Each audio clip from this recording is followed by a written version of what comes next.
All right, welcome back inside our proactive newsroom. And joining me now is Terry Salmon. He is the chairman of New Pacific Metals. And Terry, it's good to have you along. How are you?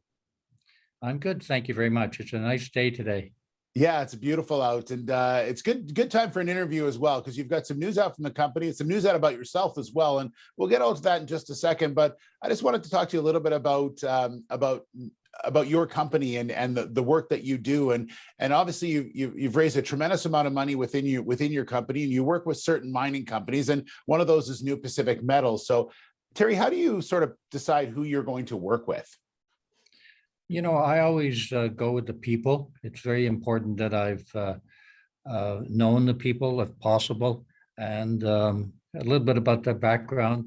But because I've been around for so long, I've got to know a lot of people.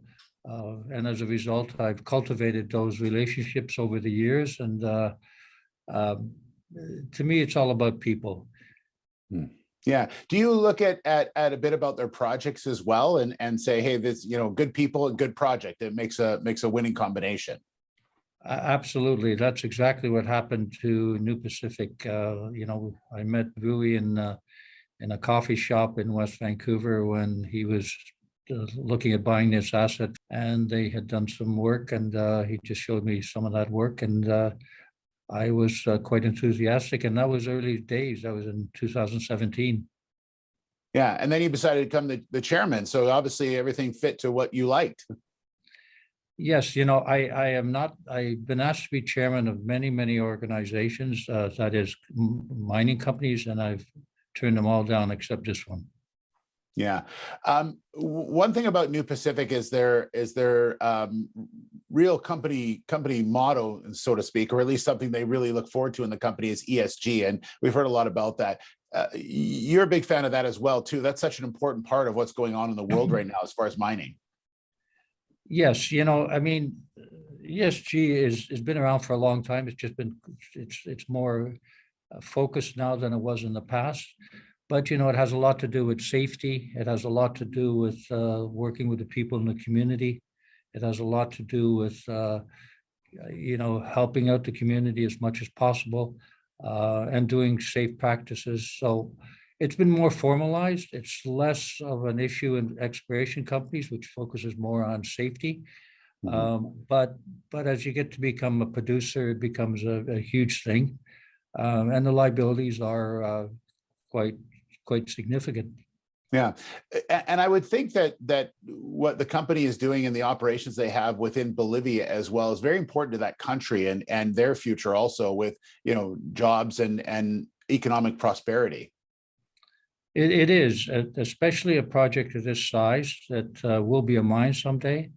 It's really crucial that the economic benefit flows to the country. Yeah, which it will. Yeah, Terry, I also want to ask you about a couple other things if you have the time for us, and that is you've actually written a book, and I'm not sure people know this, but you're a veteran, and maybe you can talk a bit about your early military career and sort of that sort of training and that is instilled in you and your beliefs and your values that has led to where you are today, and to be someone who gives back a lot of money, who's helping with ESG, who's helping to lead companies. I mean, it sounds like a lot of the attributes that you have as a person really started from your military days. Yes, as a typical teenager, I mean, I joined the Marines more as I just wasn't going anywhere. I was a typical teenager, and the Marines shaped my life. Of course, my parents did it at first, but the Marine Corps, it's not about you, it's about the Marine Corps. So it's, this camaraderie of a group of people through the worst and best of times. Yeah, that makes a lot of sense. The book is called What We Give, and in the book it talks about Bolivia, which I find interesting, and a trip that you took to Bolivia. Can you sort of talk about that part in the book? Well, I don't want to reveal too much of the book, but I will tell you this. In the book, there's a chapter called Trips of a Lifetime. And what that is really about people who gave back to me, and most of them, almost all of them are mining people. About a situation where I got to know them, got to know their projects, got to know their people, got to know what they were doing. I got to know the countries that they were actually working and living in. And in itself, those were inspirational. And the Bolivian trip was exceptionally,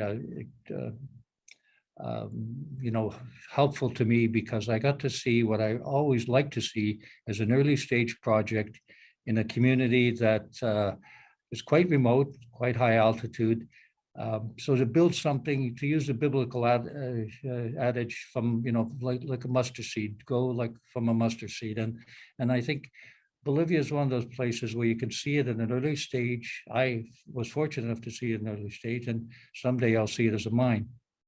Yeah, very exciting for sure. One more thing I want to ask you about, and that is you did have a news release out from the company recently talking about some results at Carangas, the gold project within Bolivia. So I thought it'd just be a great opportunity just to get a quick update on that, returning some pretty interesting numbers.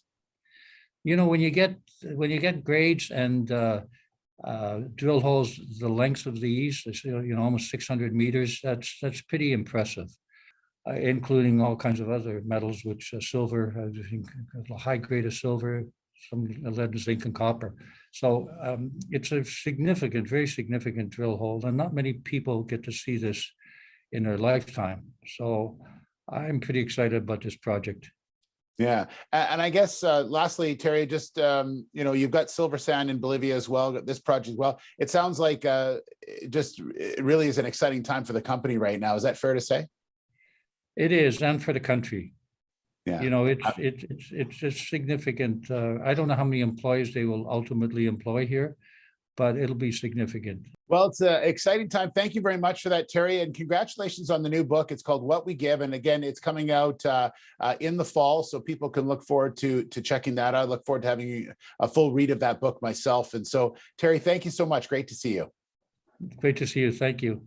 All right, there's Terry Salmon, the chairman of New Pacific Metals.